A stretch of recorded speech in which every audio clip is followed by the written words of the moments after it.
पैर छू लेता है। वाह! तो मुझे लगता है कि ये भी कहीं न कहीं पूरा एक जो रिश्ते होते हैं, संबंध होते हैं, वो भी भगवान की कृपा से ही मिलते हैं। ट्रू। तो वही है, अगर भाई-बहनों की बात करूँ तो। और दोस्त मैंने जैसे कहा ऐसा कोई विशेष है नहीं, ठाकुर नहीं, जी मेरे सबसे अच्छे मित्र हैं।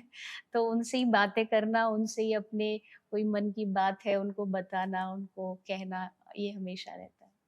आम दुनिया में डिजिटल युग में हर कोई दिखना चाहता है, हर कोई चमकना चाहता है, हर कोई वायरल होना चाहता है और वायरल होने के लिए लोग तमाम हथकंडे अपनाते हैं।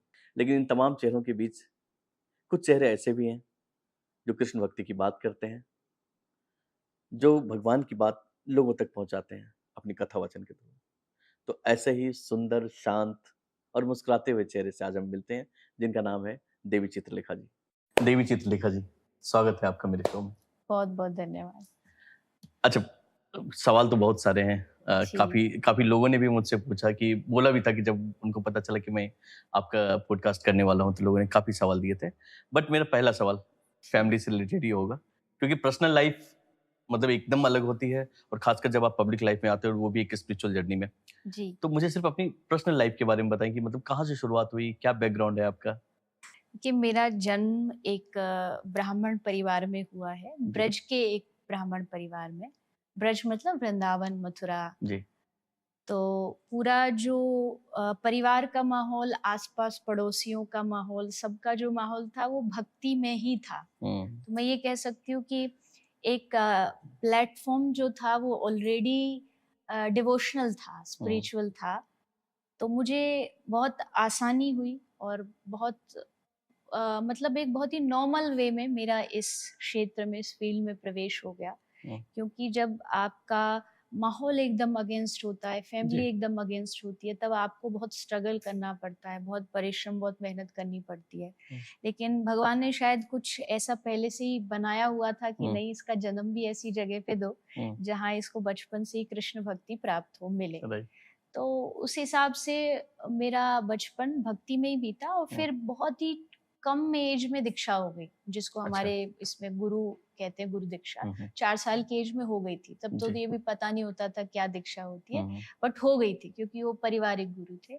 तो वो भी एक बचपन से ही एक कनेक्टिविटी मुझे मिल गई। राइट, तो मुझे लगता है ये भगवान की कृपा, ब्लेसिंग से ही होता है, अदरवाइज़ आप सब कुछ चुन सकते हो। आप आगे चल के अपना फ़ील्ड चुन सकते हो, बट आपकी फ़ैमिली नहीं चुन सकते। वो ट्रू, आपको बाय बर्थ मिलती है। हुँ। तो मुझे उस मामले में भगवान की बहुत कृपा रही।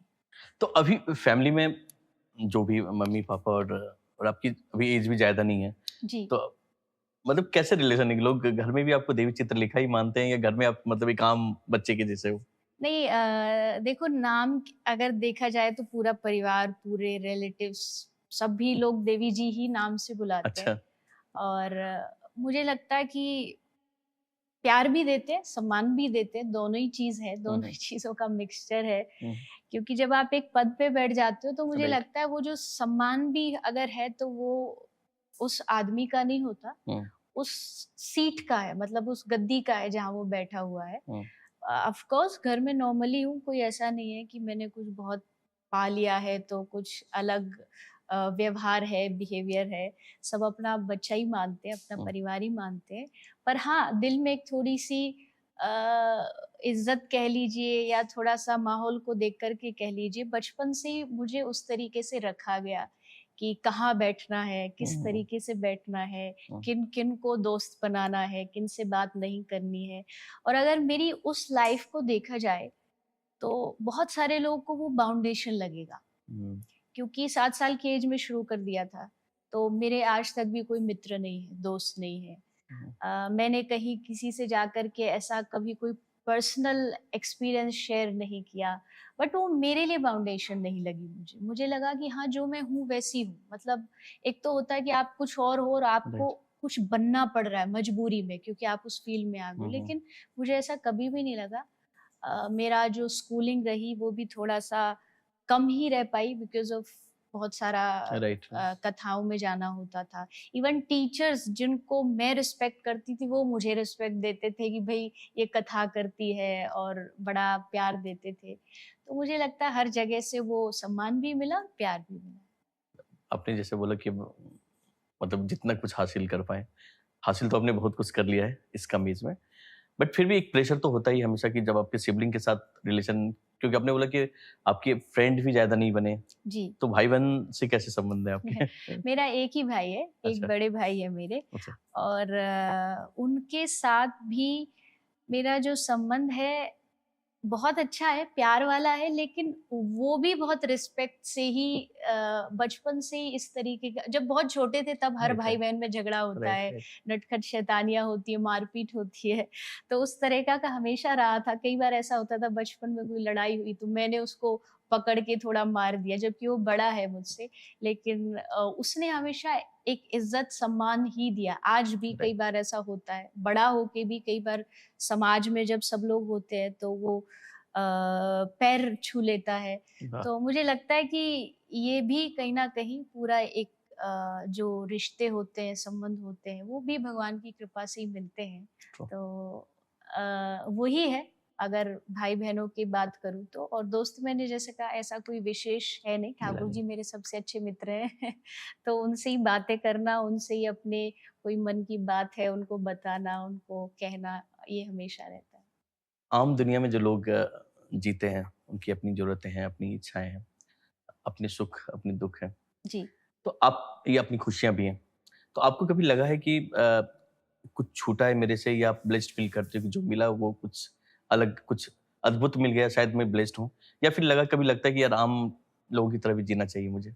नहीं देखो, छूटा तो बहुत कुछ, जैसे जी, मैंने कहा बचपन, इवन पढ़ाई, पढ़ाई इतनी मैंने की है बेसिक कि भई मैं किसी को ये ना कह सकूँ कि भई इसको आता नहीं है कुछ भी। हुँ, लेकिन मुझे लगता है कोई बड़ी चीज़ पाने के लिए अगर कोई छोटी चीज़ छोड़नी पड़े तो हुँ, वो कॉम्प्रोमाइज़ नहीं है।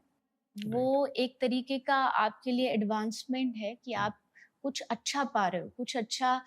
अगर मान लीजिए मैं अगर दोस्ती की बात करूँ या संसार की कोई बहुत लौकिक बेसिक चीज़ों की बात करूँ, वो मुझे मिल जाती तो शायद मेरा ये जो लाइफ है, ये जो जीवन है, यही अच्छा होता। हुँ, बट अब जो मैं कर रही हूँ इससे मुझे लगता है ये लाइफ भी, मेरी आगे आने वाली ज़िंदगी, मेरे आगे आने वाला जीवन, क्योंकि भक्ति कहते हैं एक जन्म की नहीं होती। आप जो एजुकेशन लेते हैं वो आपकी इस जन्म में, नेक्स्ट जन्म जब आप लेते हैं तो आप 0 केजी से ही शुरू करोगे। राइट, बट भक्ति ऐसी है, आप आज जहाँ छोड़ोगे नेक्स्ट लाइफ में वहीं से शुरू हो जाएगी। मतलब उसका कोई एंडिंग एंडिंग पॉइंट नहीं है, वो कभी खत्म नहीं होती है। हुँ, तो उस हिसाब से देखा जाए तो हाँ, बहुत सारी चीज़ त्यागनी भी पड़ती है इस हुँ, क्षेत्र में खासकर। बिल्कुल, पर वो त्याग कभी-कभी त्याग लगता नहीं है, क्योंकि वो भगवान के लिए है। हुँ, वो जब आदमी सोचता है ना कि भई मैं अपने नाम के लिए कर रहा हूँ, तब उसे ये चीज़ बाद में जाकर के रिग्रेट होता है। पर मुझे वो रिग्रेट इसलिए नहीं, क्योंकि मुझे लगता है मैं वो भगवान के लिए कर रही हूँ। और हुँ, ऐसा मैंने सुना है, संतों से सुना है, अपने शास्त्रों में पढ़ा है कि भगवान के लिए तो सारी दुनिया भी अगर छोड़नी पड़ जाए तो हुँ, बहुत छोटी है। क्योंकि ट्रू, वो भगवान के लिए आप छोड़ रहे हो, किसी हुँ, अपने के लिए नहीं, पैसे के लिए नहीं, हुँ, नाम के लिए नहीं। हुँ, तो मैंने जो भी किया वो भगवान के लिए किया है। तो आई थिंक मुझे उस चीज़ का ना कभी रिग्रेट रहा है, और आई होप आगे भी फ्यूचर ना में हो। कभी ना हो। अच्छा, अब आते हैं आपकी देवी चित्रलेखा वाली जर्नी पे। जी। कब एहसास हुआ पहली बार कि अब मुझे इस दुनिया को जीना है, मुझे इसी दुनिया में रहना है। आम दुनिया जो दुनियादारी है, वो मेरे लिए नहीं है। कृष्ण भक्ति ही मेरे लिए जीवन है।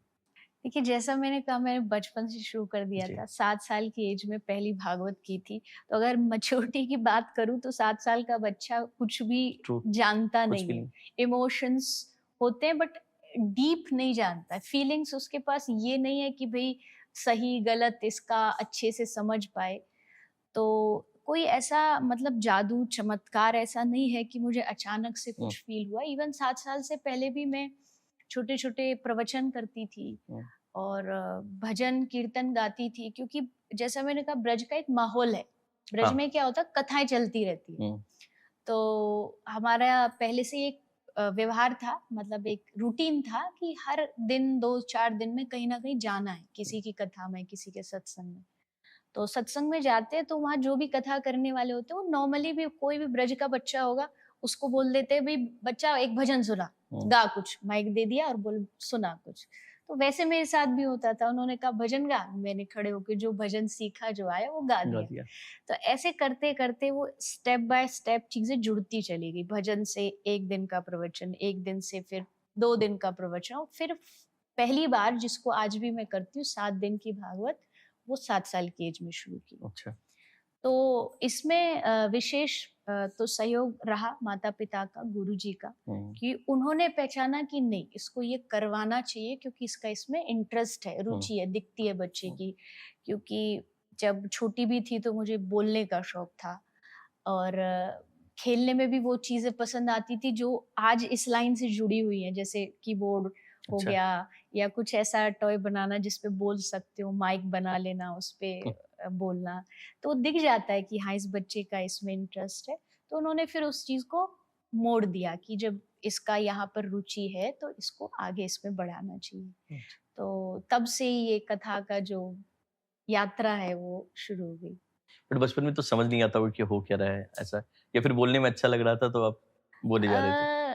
हाँ, यही था कि बस क्योंकि बच्चे का ये मन था तो कि हाँ, जैसे सब और भी औरों को करते राइट, देखा, राइट। मुझे भी करना है, बड़ी हुँ, अच्छी चीज़ है, भगवान का नाम प्रचार है, हुँ, संकीर्तन करते हैं, हुँ, कीर्तन होता है।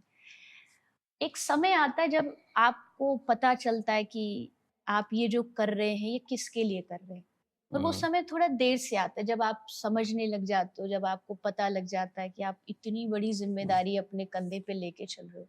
क्योंकि अ, कथा प्रवक्ता कहलाना कोई ईज़ी चीज़ नहीं है। ट्रू। आपको अपने चरित्र पर ध्यान देना पड़ता है, हुँ, आपको अपनी बोलने पे ध्यान देना पड़ता है। हुँ, आप कोई भी अगर गलत काम करते हो तो आपसे पहले क्वेश्चन व्यासपीठ पर जिस पे आप ट्रू। बैठे हो, उस पर उठाया जाता है। हुँ, तो उस चीज़ की गंभीरता धीरे-धीरे उसकी सीरियसनेस समझ आती है। एक समय बाद आई कि हाँ, ये काम जो है, ये भगवान ने तुमको दिया है, हुँ, तो अपने आप को इतना काबिल बनाओ, हुँ। इतना अपने भीतर बल लाओ कि तुम कहीं भी भटको ना और इस रास्ते पे सही चल सको। जैसे आपने बोला कि एक टाइम के बाद आपको फ़ील होती है, वो टाइम कब आया था? ऐसा मतलब एक एज ऐसा कुछ याद हो शायद अगर ऐसा कोई प्रॉपर नहीं, पर मैं ये कह सकती हूँ हाँ, लगभग 15-16 साल के बाद ही अच्छा। ये चीज़ की सीरियसनेस जो हुँ, है हुँ। वो समझ आती है। और जैसे-जैसे एज बढ़ रही, मैं ये नहीं कहूँगी कि अभी भी मुझे समझ आ गया एकदम से। हाँ, बिल्कुल, ये अभी तो भी नहीं है, अभी भी वो जितना, ये ज्ञान एक ऐसी चीज़ है, नॉलेज एक ऐसी चीज़ है जो आप बुढ़ापे तक भी छोड़ नहीं सकते। और हुँ, आप जैसे-जैसे ज़्यादा ज्ञान लेते जाते हो, जैसे फॉर एन एग्ज़ाम्पल मैं पहले दीक्षा देती थी। दीक्षा अच्छा। मतलब गुरु जो होते हैं। मैं बहुत छोटी थी, लोग आते हमको आपको गुरु बनना है? मैंने कहा हाँ, गुरु हुँ, बनना बड़ा अच्छा हुँ, बात है। हुँ, हुँ, तो मैंने बहुतों को, हज़ारों को दीक्षा दे दी। हुँ, हुँ, लेकिन जैसे-जैसे मेरी उम्र बढ़ी, एज बढ़ी, मैंने पढ़ना शुरू किया, तो मुझे लगा कि नहीं, ये मेरे लिए अभी नहीं बना, ये मेरे हुँ, लिए बहुत बड़ी ज़िम्मेदारी हो जाती है गुरु बनना। हुँ, तो मैंने उसको रोक दिया, दीक्षा देना बंद कर दिया। आज भी मैं पढ़ती हूँ तो उसकी गंभीरता समझ आती है, और हुँ, आगे भी आज भी बहुत लोग आते हैं, हमें आपको गुरु बनाना है, हमें दीक्षा लेनी है, पर मैं कहती हूँ मैं अभी तैयार नहीं हूँ। मुझे लगता है मैं अभी उसके काबिल नहीं हूँ, मुझे जिस दिन लगेगा भगवान की कृपा से कि हाँ, मैं ये कर सकती हूँ, तो मैं उस दिन शायद सोचूँगी, या भगवान कराएँगे तब तभी हो सकता है। तो ये चीज़ें धीरे-धीरे आती, उम्र हुँ, के साथ समझ आती है, जितना पढ़ते जाते हो उतना समझ आती जाती है। राइट, तो मुझे लगता है अभी भी बहुत कुछ सीखना जाना बाकी है, जानना बाकी है।